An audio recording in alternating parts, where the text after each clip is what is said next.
അമ്മായിമ്മയുടെ മുഖം മനസ്സിൽ വന്നാൽ മതി ഈ മരുമകൾക്ക് തലകറക്കം, അസ്വസ്ഥതകൾ, നെഞ്ചിടിപ്പ് എന്ന് പറഞ്ഞാൽ ഉത്കണ്ഠയുടെ പാരമ്യത്തിൽ ഈ പാവം ചെന്നെത്തും. അപ്പോൾ അമ്മായിമ്മയുടെ ആദ്യ കാലഘട്ടത്തിൽ ആ വിരട്ടിലുണ്ടല്ലോ, ആ വിരട്ടിൽ പാവം സത്യത്തിൽ കീഴടങ്ങിപ്പോയി. വന്ന് കയറുന്ന മരുമക്കളെ തൻ്റെ കസ്റ്റഡിയിലാക്കണമെന്നുണ്ടെങ്കിൽ ആദ്യത്തെ നമ്പർ അത് ഇത്തിരി സ്ട്രോങ് തന്നെയായിരിക്കണം. അങ്ങനത്തെ നല്ലൊരു സ്ട്രോങ് നമ്പർ ഇറക്കി അമ്മായിമ്മ മരുമകളെ മെരുക്കിയെടുത്തു.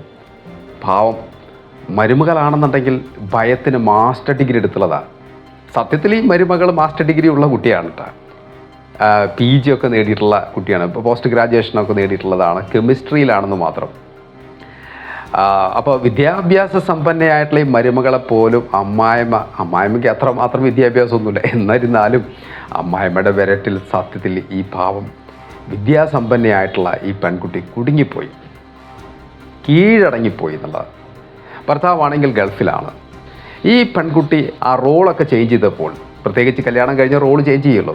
കല്യാണം കഴിഞ്ഞാൽ ഒരു മരുമകൾ എന്നുള്ള റോളിലേക്ക് കടന്നു വരുന്നു, ഭാര്യ എന്നുള്ള റോളിലേക്ക് കടന്നു വരുന്നു. മകൾ എന്നുള്ള റോളിനേക്കാൾ കൂടുതൽ ഒരു ഭാര്യയും മരുമകളുമായി മാറി.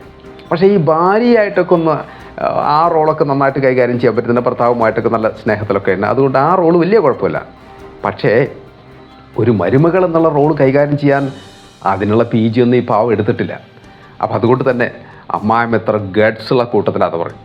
ആ അമ്മായിമ്മയുടെ ഗഡ്സ് അതാണെങ്കിൽ ഇത്തിരി ഇൻറ്റിമിഡേറ്റ് ചെയ്യുന്ന രീതിയിൽ, ഭീഷണിപ്പെടുത്തുന്ന രീതിയിൽ, ഇത്തിരി ശൗര്യത്തോടെ, ഇത്ര ആക്രോശിച്ച രീതിയിൽ സംസാരിക്കുന്ന വളരെ ബാസുള്ള ഒരു ശബ്ദമുള്ള ഒരു അമ്മായിമ്മയും കൂടിയാണ്. അങ്ങനെ ഈ അമ്മായിമ്മയുടെ ശബ്ദവും അമ്മായിമ്മയുടെ മുഖമൊക്കെ കണ്ടു കഴിഞ്ഞാൽ, കാണുകയെന്ന് പറഞ്ഞാൽ മനസ്സിൽ വന്നു കഴിഞ്ഞാൽ തന്നെ ഈ പെൺകുട്ടി വളരെയധികം അസ്വസ്ഥപ്പെടുന്നു. അതിന് ഉത്കണ്ഠയെ രാത്രി ഉറങ്ങാൻ കിടക്കുമ്പോൾ ഞെട്ടിത്തെറിക്കലായി. പാവം അത് ക്ഷീണിച്ചു പോയി. അങ്ങനെയൊക്കെ വന്നപ്പോഴാണ് ഭർത്താവ് കൗൺസിലിങ്ങിന് കൊണ്ടുവരുന്നത്.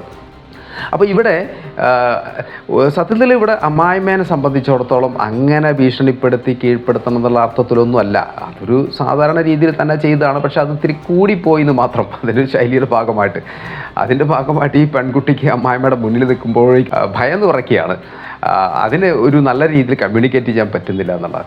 നമ്മൾ കേട്ടിട്ടില്ല, ചില ഹെഡ് മാസ്റ്ററുടെ മുന്നിലേക്കൊക്കെ കുട്ടികളെ വിളിപ്പിച്ച് കഴിഞ്ഞാൽ സ്കൂളിൽ എങ്ങനെയാണ് കുട്ടികൾ നിൽക്കുക, അങ്ങനെ പേടിച്ച് പറച്ച് നിൽക്കുന്നു. എന്താണ് അവൻ അടുത്തത് വരാൻ പോകുന്നത്? ആ ഒരു അവസ്ഥ പോലെയാണ്, ഒരു പേടിച്ച് നിൽക്കുന്നൊരവസ്ഥയാണെന്നുള്ളതാണ്. അങ്ങനെ വരുമ്പോൾ എങ്ങനെയാണ് കുടുംബത്തിൽ സമാധാനം ഉണ്ടാവുക? അപ്പോൾ അതൊക്കെ കുറേയൊക്കെ ശരിക്ക് അമ്മായിമ്മ മനസ്സിലാക്കണം. അതിനുള്ള ബോധമൊന്നുമില്ല എന്നുള്ള വേറെ വശം. അപ്പോൾ പിന്നെ എന്താ ചെയ്യാൻ പറ്റുന്നത്? തീർച്ചയായിട്ടും ഭർത്താവും അതിൽ ഒരു ഇടപെടുന്ന ഒരു അവസ്ഥ ഉണ്ടാവണം. ഈ ഭർത്താവിൻ്റെ കുടുംബത്തിലേക്ക് വരുമ്പോൾ അവിടെ അമ്മായിമ്മ ഒരുപാട് ഡോമിനേറ്റ് ചെയ്യരുത്. അപ്പോൾ ഈ സന്ദർഭത്തിലൊക്കെ ആ കുട്ടി ഒരു ഗർഭിണിയായി കഴിഞ്ഞാൽ ആ ജനിക്കുന്ന കുട്ടിയുടെ ഒരു അവസ്ഥ ആലോചിച്ച് നോക്കൂ. അത് അവരുടെ മകൻ്റെ കുട്ടിക്ക് ഒരു ഡിസോർഡർ ഉണ്ടാവാൻ സാധ്യത ഉണ്ടാവുന്നൊരവസ്ഥയിലേക്ക് എത്തിപ്പെടില്ല. അതുകൊണ്ട് തന്നെ അമ്മായിമ്മമാർ തീർച്ചയായിട്ടും ശ്രദ്ധിക്കണം.